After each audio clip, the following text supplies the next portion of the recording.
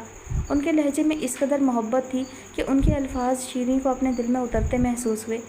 آپ میری مدد کریں نا، مجھے اللہ کے راستے پر چلنا آتا ہی نہیں ہے، مجھے سکھا دیں پلیز، مجھے اس کی سمت چلنے کا گر سکھا دیں پلیز۔ وہ یکدم لجاجت سے ان کا ہاتھ تھام کر بولی تھی۔ وہ مسکرائیں۔ میری کیا اوقات، میں کیا سکھا سکتی ہوں کسی کو، اللہ خود سکھائے گا آپ کو، اس نے ابتدا کر دی ہے، آپ بس تیاری کریں آگے بڑھنے کی، کوشش کریں 5 وقت نماز قائم کریں، پاکی ناپاکی کا خیال رکھیں۔